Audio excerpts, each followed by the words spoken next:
యేసయ్య పరిశుద్ధమైన నామానికి స్తుతి స్తోత్రాలు కలుగును గాక.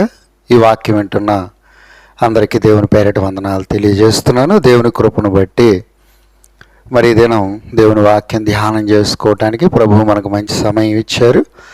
అందుని బట్టి దేవునికి స్తోత్రాలు చెల్లించుకుంటున్నాను.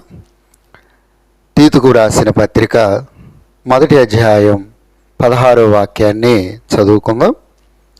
దేవుని ఎరుగుదుమని వారు చెప్పుకుందరు కానీ అసహ్యులను అవిధేయులను ప్రతి సత్కార్యం విషయం భ్రష్టులనయుండి తమ క్రియల వలన ఆయనను ఎరుగమన్నట్టున్నారు.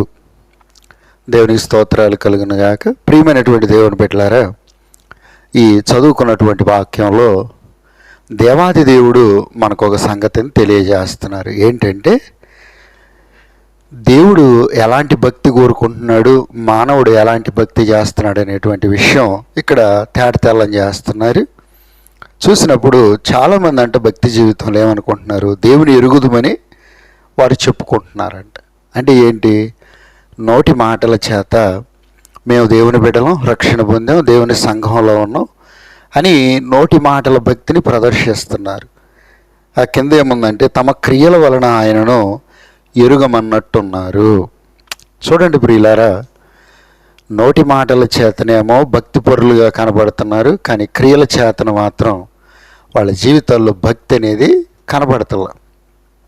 అందుకే దేవుడు ఇక్కడ అంటున్నాడు, మీరందరూ నోటి మాటలతో నాకు భక్తిని కనపరుస్తున్నారు, కానీ మీ క్రియలను చూసినప్పుడు అసలు నన్ను ఎరగనట్టు మీరు కనబడతా ఉన్నారు. కనుక ప్రియమైన దేవుని బిడ్డలారా, మన జీవితంలో మనం నేర్చుకునే విషయం ఏంటంటే, నోటి మాటలతో కూడిన భక్తి కాదు, కానీ క్రియలతో కూడినటువంటి భక్తిని మనం చేయటం నేర్చుకోవాలి. అందుకే మత్తయి సువార్త 15వ అధ్యాయం 9వ వాక్యంలో ఏముందంటే, ఈ ప్రజలందరూ కూడా పెదవులతో నన్ను ఘనపరుస్తున్నారు, కానీ వాళ్ళ హృదయము నాకు దూరంగా ఉంది. అంటే ఏంటి? ఆనాడు ఇశ్రాయేలు ప్రజలు యెషయా భక్తుని కాలంలో చూస్తే దేవుని మందిరానికి వచ్చి దేవుని సన్నిధిలో నిలవబడి పెదవులతో కనపరుస్తూ ఉన్నారు, కానీ వాళ్ళ హృదయం ఎట్లా ఉందంటే దేవునికి దూరంగా ఉంది. అంటే నోటి మాటల చేతనే దేవుణ్ణి భక్తి చేస్తున్నారు, కానీ వాళ్ళ హృదయంతో దేవుణ్ణి భక్తి చేయట్లా. నోటి మాటల్లో దేవుడు కనపడుతున్నాడు, కానీ వాళ్ళ హృదయంలో దేవుడని ఆయన కనపడతల. దేవునికి స్థానం లేదు, చోటు లేదు. అందుకే అంటాడు, ఈ ప్రజలు పెదాలతో నన్ను కనపరుస్తున్నారు, కానీ వాళ్ళ హృదయం ఎట్లుంది?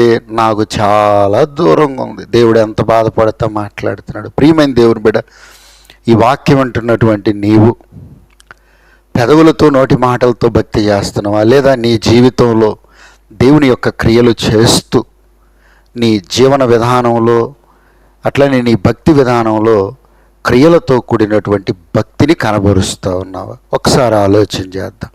యాకోబు రాసిన పత్రికలో ఏముంటుందంటే, ప్రాణం లేని శరీరం ఎలాగో మృతమో క్రియలు లేని విశ్వాసం కూడా అలాంటిదంట. అక్కడ ఇంకొక మాట అంటాడు, దయ్యాలు కూడా దేవుడు ఉన్నాయని నమ్ముతున్నాయి, కానీ అవి దేవుని క్రియలు ఎంత మాత్రం కూడా చేయవు. అంటే ఏంటి? చాలామంది భక్తి ఎలాగుందంటే, దేవుడు ఉన్నాడు, ఆయన యేసుక్రీస్తుని నమ్ముతున్నారు, ఆయన సన్నిధికి వస్తున్నారు, రక్షణ పొందుతున్నారు, కానీ దేవుని క్రియలు అనేవి వాళ్ళ జీవితాల్లో చూపించలేకపోతున్నారు. అంటే సత్క్రియలు అనేవి వాళ్ళ జీవితాల్లో చూపించలేకపోతున్నారు. అందుకే దేవుడు అంటాడు, ప్రాణం లేని శరీరం ఎలాగ మృతమో మీ భక్తి కూడా, క్రియలు లేని భక్తి కూడా అట్లా చచ్చిపోయినటువంటి భక్తి. ప్రియులారా, నోటి మాటలతో కూడిన భక్తి ఎలాంటిది? చనిపోయినటువంటి భక్తి. కానీ క్రియలతో కూడిన భక్తి సజీవమైనటువంటి భక్తి అని దేవుడు తెలియజేస్తున్నాడు. అక్కడ అబ్రహాం గురించి చెప్తా ఉన్నాడు. దేవుడు అబ్రహాంతో ఏమన్నాడు? అబ్రహామా, ఇదిగో నీకు ఒక్కడై ఉన్నటువంటి ఇస్సాకు అనేటువంటి నీ కుమారుణ్ణి మోరియా పర్వతం మీదకు తీసుకెళ్ళి నేను చూపించేటువంటి ఆ కొండ మీద బలి అర్పించమని దేవుడు చెప్పినప్పుడు అబ్రహాం చాలా సతమతం అవుతాడండి. కానీ దేవునికి విధేయుడై తన కుమారుని తీసుకుని వెళ్ళి ఆ మోరియా పర్వతం మీద దేవుడు చూపించిన ఆ స్థలంలో బలిపీఠం కట్టి కట్టెలు పేర్చి కుమారుని కాళ్ళు చేతులు కట్టేసి పడుకోబెడతాడు. ఈ మధ్యలో సంభాషణ జరుగుతుంది, నానా కట్టెలోనే నిప్పు ఉన్నది, మరి బలికి గొర్రె పిల్లేది? అప్పుడు అబ్రహాం అంటారు, దేవుడు పర్వతం మీద చూసుకుంటాడయ్యా, యెహోవా ఈరే. ప్రియులారా, ఆ తండ్రి తన కుమారుని కట్టేసి బలిపీఠం మీద పడుకోబెట్టి ఆ కత్తి పైకెత్తినప్పుడు ఆ తండ్రి గుండె ఎంత తరక్కుపోయి ఉంటుందో గమనించండి. అప్పుడు దేవుడు పిలుస్తా ఉన్నాడు, అబ్రహాం, నీ కుమారుడి మీద చెయ్యి వేయొద్దు, నీకు ఒక్కడైనా నీ కుమారుడిని ఇవ్వటానికి వెనుదీయలేదు, కాబట్టి నీ వలన నీ సంతానం అంతా ఆశీర్వదించబడింది. అక్కడ అంటాడు దేవుడు, అబ్రహాము క్రియలతో కూడిన భక్తిని చూపించాడు. కనుక ప్రియులారా, క్రియలతో కూడినటువంటి భక్తిని మనం చేయటం నేర్చుకోవాలి. మన క్రియల్లో యేసయ్య కనపడాలి, యేసయ్య యొక్క భక్తి అనేది కనబడాలి. మనం బైబిల్లో గమనించినప్పుడు యేసుక్రీస్తు ప్రభువారు తన శిష్యులతోటి మేడగదిలో చివరగా పస్కా విందు భుజిస్తారు. భుజించిన తర్వాత గెత్సెమనే వనంలో ప్రార్థన చేసుకోవటానికి యేసయ్య ఆయన శిష్యులు బయలుదేరుతారు. ఆ చివరిలో ఒక మాట అంటారు, మీలో ఒకడు నన్ను అప్పగిస్తాడు అన్నప్పుడు అందరూ అంటారు, నేనా నేనా నేనా అంటారు. అయితే పేతురు ఒక మాట అంటాడు, ప్రభువా, వీళ్ళందరూ నిన్ను వదిలిపెట్టినా సరే నేను మాత్రం నిన్ను వదిలిపెట్టను. ఎందుకంటే యేసయ్య అంటాడు, ఇదిగో లేఖనంలో కాపరిని కొడతారు, గొర్రెలన్నీ చెదిరిపోతాయి, కాబట్టి మీరందరూ నన్ను వదిలిపెట్టి మీ ఇంటికి వెళ్ళిపోతారని యేసయ్య చెప్తాడు. అక్కడ ఇంకో మాట అంటాడు, మీరందరూ నన్ను వదిలిపెట్టిన తండ్రి నన్ను వదిలిపెట్టడంటే పేతురు ఒక అడుగు ముందుకేసి, ప్రభువా, వీళ్ళందరూ నిన్ను వదిలిపెట్టినా నేను మాత్రం నిన్ను వదిలిపెట్టను నాయన, నీతో చెరసాలకు వస్తాను, అవసరమైతే మరణానికి కూడా వస్తాను ప్రభు అని గట్టిగా చెప్తాడు. అప్పుడు యేసయ్య అంటాడు, ఇదిగో మంచిదే, కానీ కోడి కూసే లోపు నువ్వు 3 సార్లు అబద్ధం ఆడతావు అంటాడు. గట్టిగా చెప్తాడు. చూడండి ప్రియులారా, తర్వాత గెత్సెమనే వనంలో యేసయ్యను పట్టుకొని ఆ అధికార మందిరాన్ని తీసుకెళ్ళి కట్టేసి కూర్చోబెడతారు. అప్పుడు పేతురు కూడా వెళ్తాడు. ఓ చిన్నపిల్ల అడుగుతుంది, నువ్వు పేతురు కదా యేసు ప్రభు శిష్యుడు అంటే, అసలు నాకు తెలియదు అంట. మళ్ళీ ఇంకొక సైనికుడు అడుగుతాడు, మళ్ళీ ఇంకొక ఆవిడ, ఎంతమంది అడిగినా సరే పేతురు అనేది ఒకటే, యేసయ్య అంటే ఎవరో నాకు తెలియదు, నేను యేసయ్య శిష్యుడిని కానే కాదు. చూడండి ప్రియులారా, ఇది నోటి మాటలతో కూడిన భక్తి. చూడండి, అక్కడ మేడగది దగ్గర ఏం మాట్లాడాడు, కానీ గెత్సెమనే వనంలో ఎలా నడుచుకున్నాడు, తర్వాత అధికార మందిరంలో అధికారుల మధ్యలో ఎట్లా నడుచుకుంటున్నాడు. ఎందుకో క్రియలలో భక్తి అనేది కనబడతలేదు ప్రియులారా. నోటి మాటలతో కూడిన భక్తి పేతురులో కనపడుతుంది, కానీ క్రియలతో కూడిన భక్తి కనబడతలేదు. చాలాసార్లు మనం కూడా ఇంతే, యేసు ప్రభు బిడ్డలమైనటువంటి మనం చాలాసార్లు నోటి మాటలతో, పాటల్లో, సాక్ష్యాల్లో, మరి ఎన్నో విధానాలుగా యేసు ప్రభుని గురించి చాలా గొప్పగా చెప్తాం.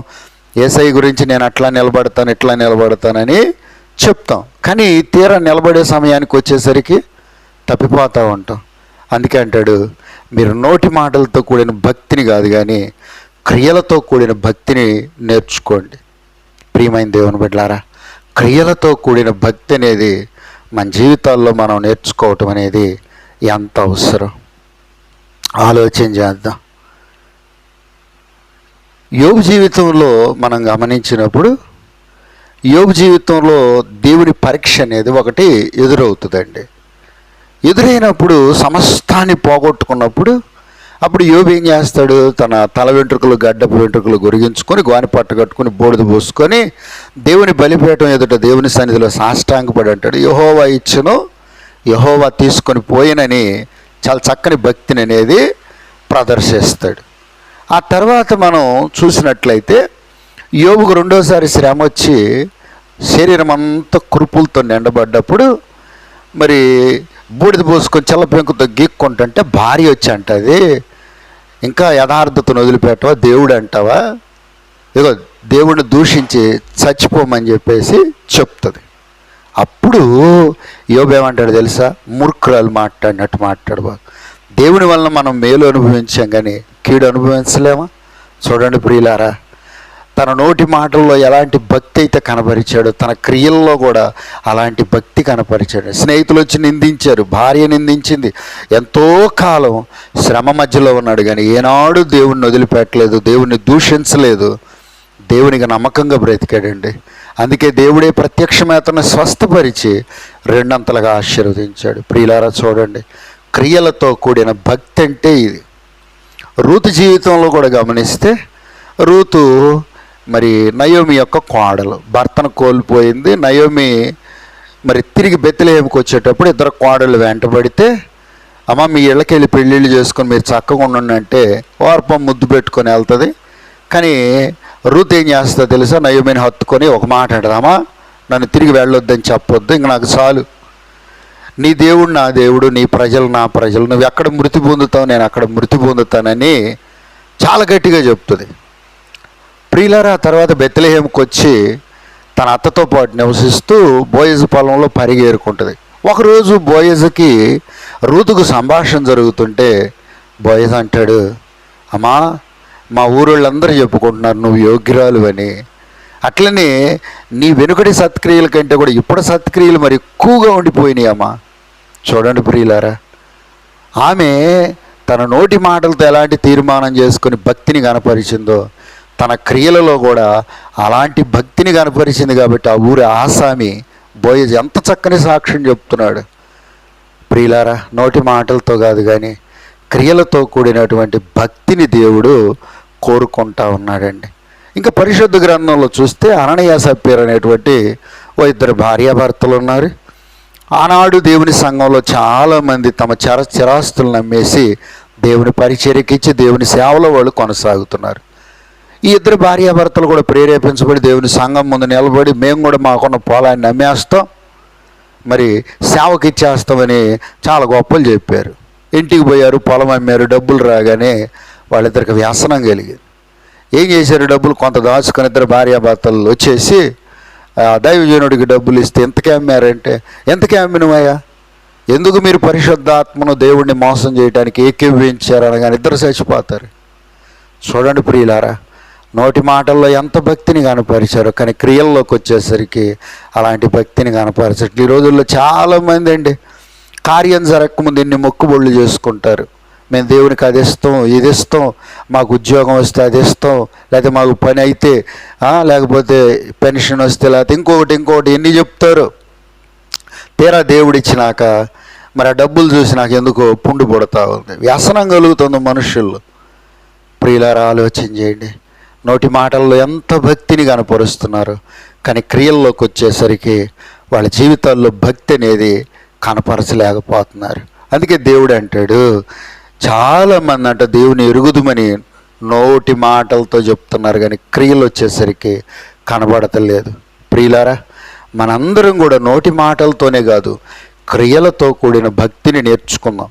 పెదవులతో దేవుని కనపరచడం కాదు, హృదయంతో దేవుణ్ణి ఆరాధించి హృదయంలో క్రీస్తును కలిగి హృదయాన్ని దేవునికి అప్పగించి బ్రతికేటువంటి వ్యక్తులుగా మనం మార్చబడాలని దేవుని వాక్యం సెలవిస్తుంది. అట్లనే మనం బైబిల్లో చూసినప్పుడు సాంసోన్ అంటే దేవుని చేత మరి అభిషేకించబడ్డవాడు, ఏర్పరచబడినవాడు, నాజీరు వ్రతాన్ని చేస్తూ ఇశ్రాయేలులకు నాయకుడుగా ఉన్నటువంటి గొప్ప వ్యక్తి, దేవుడు ఎంతో ఏర్పరుచుకున్నటువంటి వ్యక్తి. ఇప్పుడు ఈ వ్యక్తి కూడా తన గ్రామంలో ఎంతో గొప్ప సాక్ష్యాన్ని కలిగి ఉన్నాడు.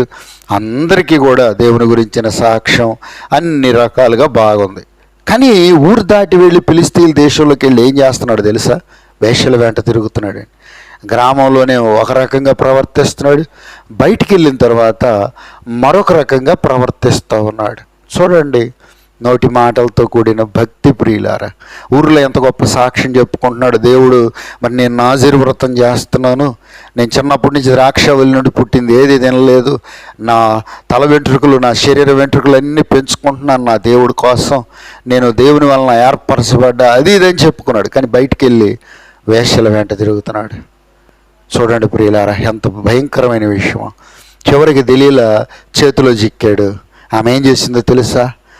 సారాయి దాపిచ్చేసి తన తొడ మీద పడుకోబెట్టుకొని నాజీరు వ్రతాన్ని నాశనం చేసింది. అప్పుడు అంటది, ఇదిగో సాంసోన్ లే, ఫిలిస్తీన్లు వచ్చారంటే అనుకున్నాడు నా జడలు విరజిమ్ముకొని లేస్తాను. దేవుడు అతన్ని విడిచిపెట్టిన సంగతే మర్చిపోయాడు. చూడండి ప్రియులారా, నోటి మాటలతో కూడిన భక్తి సాంసోన్ జీవితాన్ని ఎంత ప్రమాదంలోకి తీసుకెళ్ళిందో. కళ్ళు పొడవబడ్డాడు, శత్రువుల చేత చిక్కాడు, తిరగలు విసిరే పరిస్థితికి వెళ్ళిపోయాడు. కనుక మనం నోటి మాటల భక్తి ఒకరోజు మన జీవితాన్ని ఎంత ప్రమాదంలో పడేస్తుందో ఆలోచన చేయండి. క్రియలతో కూడిన భక్తి మనకు ధైర్యాన్ని ఇస్తుంది, దేవుని కృపాశక్తిని ఇస్తుంది. కానీ నోటి మాటలతో కూడిన భక్తి మనల్ని ఎంత ప్రమాదం, నష్టం, నాశనంలోకి తీసుకెళ్తుందో. యోసేపు జీవితంలో గమనిస్తే చూడండి, అన్నదమ్ముల అసూయకు గురై కొట్టబడ్డాడు, నెట్టబడ్డాడు, చివరికి అమ్మబడ్డాడు, పోతీఫర్ ఇంట్లో బానిసగా పనిచేస్తూ ఉన్నాడు. అయితే దేవుణ్ణి కలిగి ఉన్నాడు. తన నోటి మాటల్లో ఎలాంటి భక్తి అయితే కనపరుస్తున్నాడో తన క్రియల్లో కూడా అలాంటి భక్తి దేవుడు ఆశీర్వదించాడు, ఆ ఇంటికి అధికారిగా చేశాడు. అయితే ఆ ఇంటి యొక్క యజమానురాలు యోసేపు మీద కన్నేసి రోజు అతనితో మాట్లాడుతూ ఉంటుంది. కానీ బైబిల్లో ఏముందో తెలుసా? ఆమెతో ఉండటానికైనా ఆమెతో మాట్లాడటానికైనా ఇష్టపడవు. చూడండి ప్రియులారా, ఎంత చక్కని మాట. నోటి మాటల్లో ఎలాంటి భక్తి ఉందో క్రియల్లో కూడా అలాంటి భక్తి ఉంది. ఒకరోజు ఒంటరిగా దొరికాడు యోసేపు. ఆమెకి ఆమె పై వస్త్రం పట్టుకొని నాతో పాపం చేయమంటే, అమ్మా, యెహోవా దృష్టికి ఇలాంటి దుష్కార్యం చేసి నేను ఎలా తప్పించుకోగలుగుతాను? చూడండి ప్రియులారా, నోటి మాటలో ఎంత భక్తి ఉందో. అట్లని పై వస్త్రం ఆమె చేతులు వదిలిపెట్టి పారిపోయాడు. అప్పుడు ఆమె ఏం చేసింది? తన యజమాను ఇంటికి వచ్చిందాక ఆ వస్త్రం పట్టుకొని ఉండి పోతీఫరుకు చెప్పలే చెప్పింది. ఏమని? అదిగో నువ్వు తీసుకొచ్చినటువంటి యవనస్తు నన్ను పాడు చేయటానికి వచ్చాడు, నేను కేక వేసినప్పుడు పారిపోయాడని చెప్తే యోసేపును పట్టుకొని చెరసాల్లో వేయించాడు పోతీఫరు. ప్రియులారా, క్రియలతో కూడిన భక్తి కొన్నిసార్లు మనల్ని శ్రమకరమైన మార్గంలో నడిపించవచ్చు, కానీ ఆ తర్వాత దేవుడు ఆశీర్వాదంలోనికి తీసుకెళ్తాడు. యోసేపు నోటి మాటల్లో ఎలాంటి భక్తి ఉందో క్రియల్లో కూడా అలాంటి భక్తినే కనబరుస్తూ ఉన్నాడు యోసేపు. కనుక ప్రియులారా, ఈరోజు దేవుడు మనలో కోరుకుంటుంది ఏంటంటే, నోటి మాటలతో కూడిన భక్తి కాదు, కానీ క్రియలతో కూడినటువంటి భక్తిని దేవుడు కోరుకుంటున్నాడు. కనుక మనందరం కూడా అలాగున క్రియలతో కూడినటువంటి భక్తిని నేర్చుకుందామండి. కనుక ప్రియమైన దేవుని బిడ్డలారా, ఈ మాటలన్నీ మన హృదయాల్లో దాచుకొని ఈ దిశగా ప్రార్థన చేసుకుందాం. ఇలాంటి శ్రేష్టమైన భక్తిని నేర్చుకొని ప్రభు రాకడకు రాజ్యానికి సిద్ధపరచబడదు. దేవుడి ఈ మాటలన్నీ మనలో ఫలింపజేయనుగాక. ఆమేన్. ప్రార్థన చేసుకుని అందరు కళ్ళు మూసుకొని ప్రార్థనలు ఏకీభవిద్దాం. కృప కలిగిన మా దేవుడా, పరిశుద్ధుడా, మీకు వందనాలు, స్తోత్రాలయ. నీ ప్రేమను బట్టి ప్రభువా, ఈరోజు మీరు మాట్లాడిన వాక్యం అందరిలో ఫలభరితంగా మార్చండి. నోటి మాటలతో కూడిన భక్తి కాదు, కానీ క్రియలతో కూడిన భక్తిని మాకు నేర్పయ్యా. పెదవులతో నిన్ను ఘనపరిచేవారిగా కాదు, కానీ హృదయంతో నిన్ను ఆరాధించే బిడలగా మా జీవితాలను మార్చండి ప్రభువా. అయ్యా, మృతమైన భక్తి కాదు, దయ్యముల వంటి భక్తి కాదు, కానీ సజీవమైన పరిశుద్ధమైన భక్తిని మాకు నేర్పించండి ప్రభువా. ప్రియ భక్తులు వలె ప్రభువా, క్రియలతో కూడిన భక్తిని చేస్తూ నీకు ఇష్టలంగా మేము బ్రతికే భాగ్యమే. అయ్యా, మా బ్రతుకుల్లో ఉన్నటువంటి నాయన నోటి మాటల భక్తిని క్షమించండి. అయ్యా, క్రియలు లేని మా భక్తిని మన్నించి క్రియలతో కూడిన పరిశుద్ధ భక్తిని మాకు నేర్పండి. ఈ వాక్యం అందరి జీవితాలకు ఆశీర్వాదకరంగా మార్చమని మీకే మహిమ చెల్లిస్తూ ఈ వాక్యం ఉన్న బిడ్డలందరికీ మేలు కలుగు చేయమని క్రీస్తు పేరట వేడుకొనుచున్నాము తండ్రి. ఆమేన్. అందరికీ వందనాలండి.